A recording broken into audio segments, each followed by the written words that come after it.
Welcome to ThunderTech's marketing series, Good Morning Marketers. Our new format features open conversations about marketing trends and practices.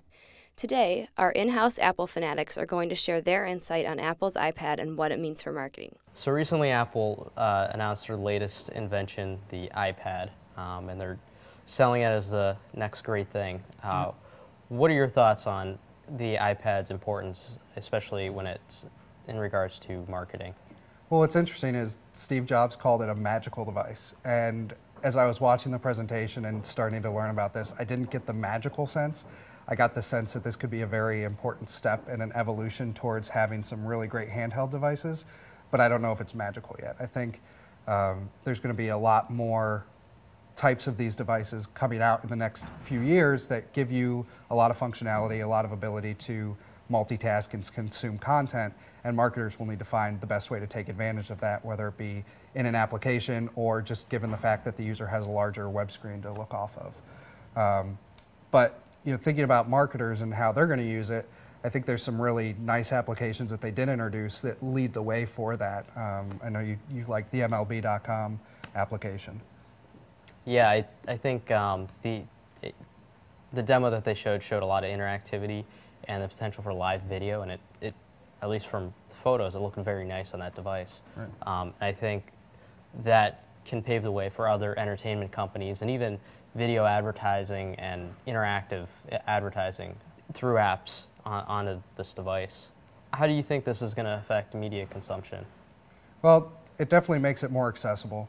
People can be legitimately now in their car and have a nice large screen tablet that's connected to a cellular network. They can be at their house, they can be in the kitchen, they can be at their office, and just have a nice device to take with them and do most of the basic functions that people do on a regular basis, like browse the internet, they can watch a movie, they can listen to music, and then even use some of the applications to get access to custom content that publishers want them to have access to. And that's where the market will really have to shift, is how do you take advantage of a nice big 10-inch screen and all the real estate there? Do you fill it with an application and functionality? Do you mix in some ads? Some of those things. But there are some disappointments. There's the web browser with its lack of flash. And I think that there's some issues with multitasking as well. What do you think about those?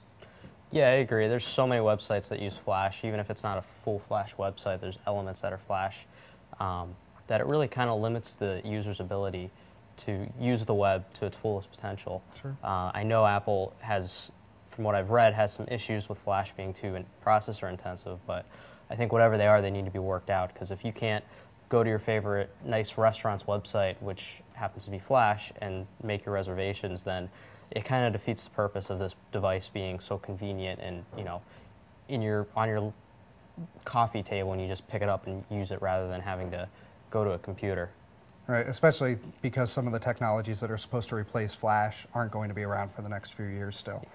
Yeah. I think with multitasking is another interesting thing, because there's not the ability to run multiple web windows at a time. There's not the ability to run multiple applications or more than just your iPod running in the background. You need to really extend the device and allow it to have multitasking, allow it to maybe have some more accessories or peripherals that really make the piece a true desktop or computer type replacement rather than a true content media consumption device. And for advertisers, it brings a lot of great potential for interactive ads. I know they showed the New York Times had an app for the iPad, and it was basically the New York Times that looked exactly like its print edition, but it's on your iPad, and the ads were actually moving and had video interactivity to them. And I think it's going to be a great way for marketers to engage their viewers as opposed to just a static print ad. Yeah. It'll be interesting to see where the technology goes in the next few years and how they can continue to expand a device like this.